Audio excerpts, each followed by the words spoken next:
dan jasad tidak akan berfungsi tanpa ruh, dan itu nyata sekali terlihat kalau seseorang sudah meninggal dunia. Yang tadinya bisa bergerak, bisa bernafas, bisa melihat, bisa merespon, maka dengan keluarnya ruh dari jasadnya maka tidak akan ada lagi fungsinya. Bahkan jasad ini bisa rusak dan membusuk hanya dalam hitungan jam saja kalau ruh sudah keluar. Mati bagi seorang mukmin adalah awal segalanya. Tidak ada yang perlu disedihkan. Kita tidak perlu takut menghadapi kematian. Dan ini yang difahami oleh kaum salafus saleh dulu. Dari para sahabat, dari para tabi'in. Mereka sangat faham mati itu justru awal segalanya, bukan akhir segalanya. Karena dia akan pergi menuju kepada kehidupan abadi.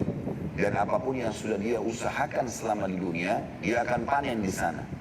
Maka mati sebuah kebahagiaan bagi orang beriman. Suka, tidak suka dia akan datang. Dan dia awal segalanya bagi orang beriman. Dia akan menjadi akhir segalanya, itu bagi orang kafir. Akhir segalanya bagi dia. Karena sudah tidak ada kesempatan untuk memperbaiki.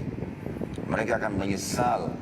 Makanya Allah ingatkan dalam ayat Al-Quran. A'udzubillahi minasyaitonirrajim. Wala tamutunna illa wa antum muslimun. Jangan sampai kalian meninggal dunia kecuali dalam keadaan Islam. Itu sudah modal itu.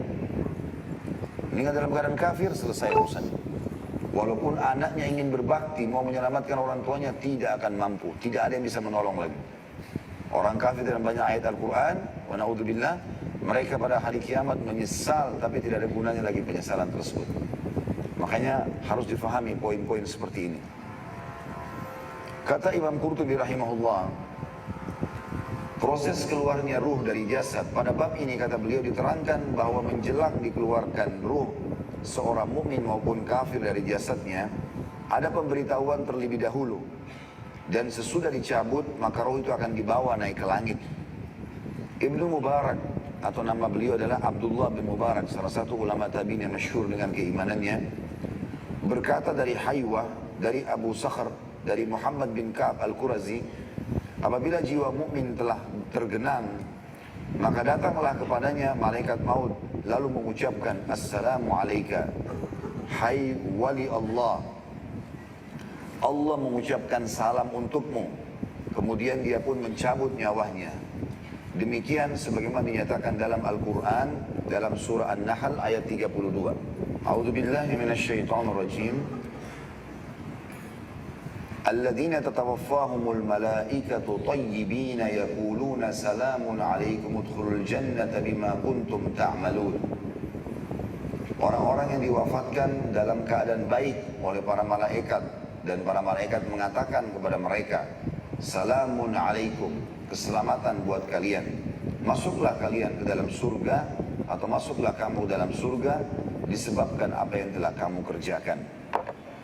Jadi ini tafsir dari surah An-Nahl ayat 32 disampaikan oleh Ibnu Mubarak rahimahumullah, bahwasanya malaikat akan mengucapkan kalimat tersebut dan menyampaikan salam Allah kepada orang beriman.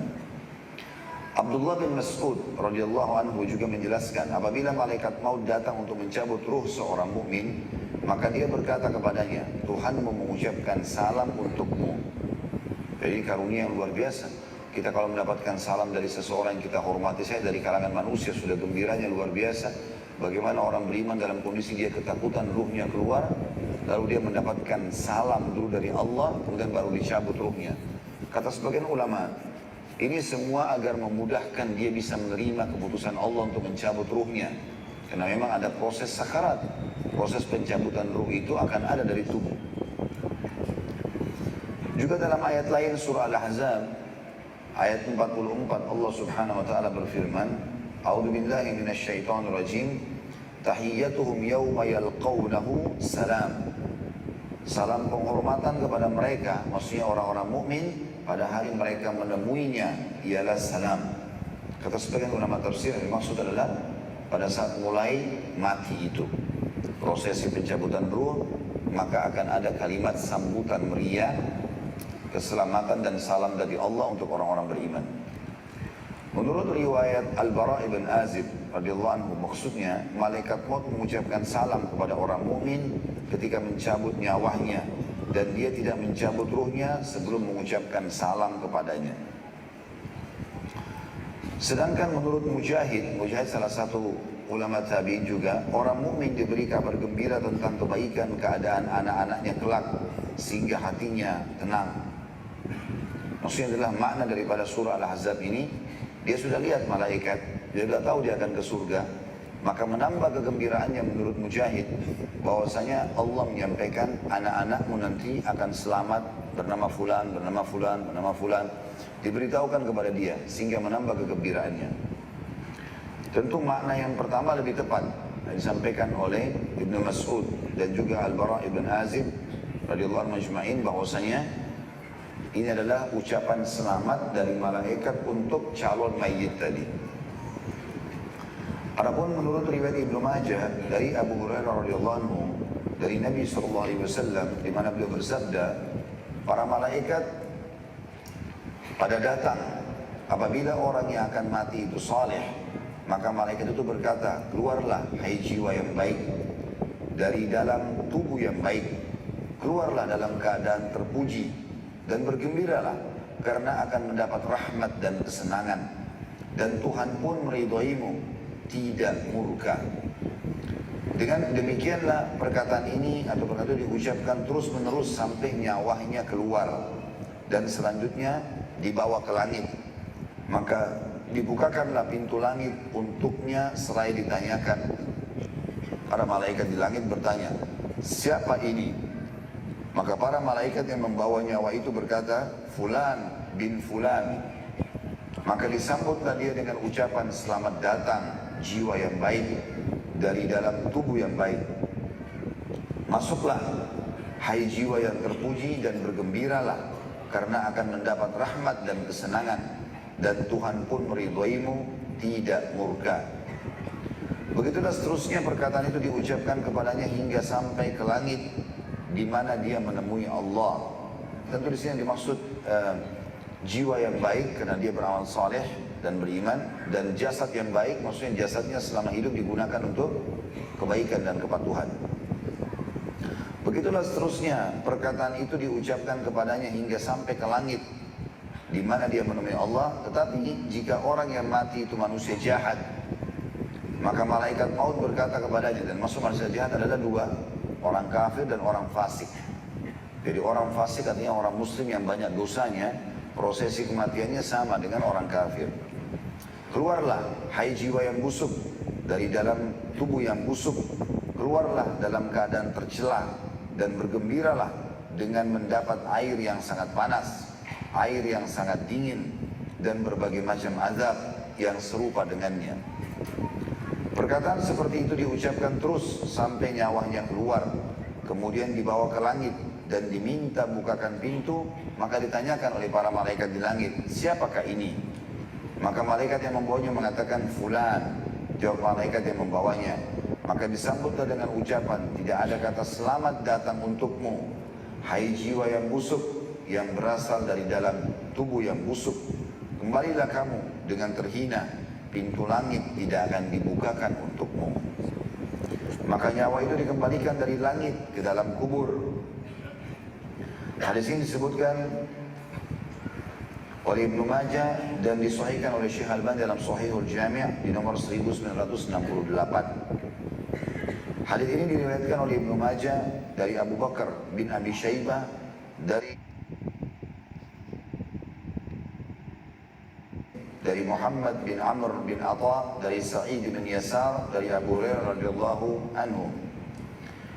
Ini memang isnad yang sahih dan thabit atau otentik. Tokoh-tokohnya disepakati oleh Al-Bukhari dan Muslim. Selain Ibnu Abi Dhi'b, dia hanya disepakati oleh Muslim saja.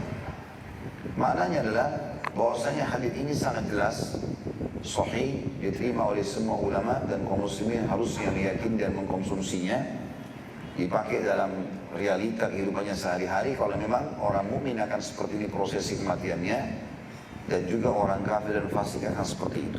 Dan setiap orang di antara kita tidak bisa luput, bahkan tidak ada jaminan hari ini kita masih bisa melanjutkan hidup kita atau tidak.